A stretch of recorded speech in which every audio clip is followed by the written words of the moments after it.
ବାହାଘର ମାଲ ଆପଣ ତ ଚକାଚକ ସବୁ ଦେଖୁଥିବେ ଆଉ ମୁଁ କହିବି କ'ଣଟା। ଏତିକି ଜିନିଷ ଏ ସିରିଏଲଟି କିଛି ସତ କିଛି ମିଛ ବହୁତ ବଢ଼ିଆ ସିରିଏଲଟିଏ। ଏ ଯେଉଁ ପୁରୁଣା ପାରମ୍ପରିକ ମେଗା ସିରିଏଲଠୁ ଏହା ଟିକେ ଅଲଗା। ଆଉ ମୁଁ ଏଥିରେ ଯେଉଁ ଚରିତ୍ରଟି କରୁଛି ମୁଁ ବହୁତ ସାଟିସ୍ଫାଏଡ଼୍, କାରଣ ମୋତେ ନିଜକୁ ପୋର୍ଟ୍ରେ କରିବାକୁ ଭଲ ଲାଗୁଛି। କାରଣ ମୋତେ ଲାଗୁଛି ଓଡ଼ିଶା ଲୋକଙ୍କୁ ନିହାତି ଭଲ ଲାଗିବ। କାରଣ ସିରିଏଲର ଡିରେକ୍ଟର ହୁଅନ୍ତୁ, ମୋ କୋ ଆର୍ଟିଷ୍ଟ ମାନେ ହୁଅନ୍ତୁ, ବହୁତ ସମସ୍ତେ ଭଲ ଅଭିନୟ କରିବାକୁ ଚେଷ୍ଟା କରୁଛନ୍ତି ଆଉ ଭଲ ବି କରୁଛନ୍ତି। ଆଗକୁ ଆଗକୁ ଦେଖନ୍ତୁ ଆହୁରି ବଢ଼ିଆ ହେବ।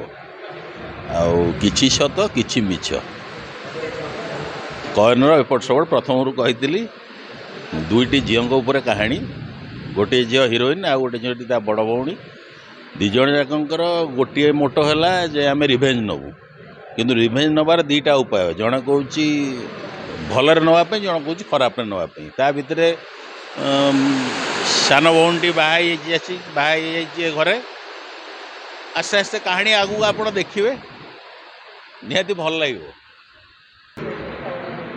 ବାହାଘର ମାଲ ଆପଣ ତ ଚକାଚକ ସବୁ ଦେଖୁଥିବେ ଆଉ ମୁଁ କହିବି କ'ଣଟା।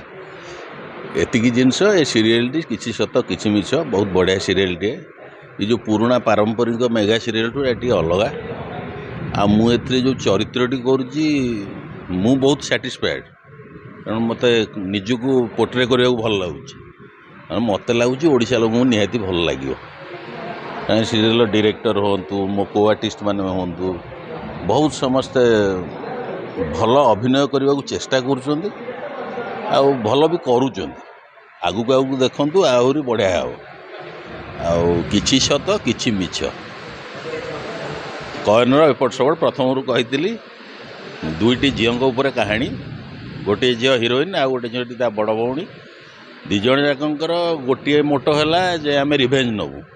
କିନ୍ତୁ ରିଭେଞ୍ଜ ନେବାର ଦୁଇଟା ଉପାୟ, ଜଣେ କହୁଛି ଭଲରେ ନେବା ପାଇଁ, ଜଣେ କହୁଛି ଖରାପରେ ନେବା ପାଇଁ। ତା ଭିତରେ ସାନ ଭଉଣୀଟି ବାହା ହେଇଯାଇଛି ଘରେ। ଆସ୍ତେ ଆସ୍ତେ କାହାଣୀ ଆଗକୁ ଆପଣ ଦେଖିବେ, ନିହାତି ଭଲ ଲାଗିବ।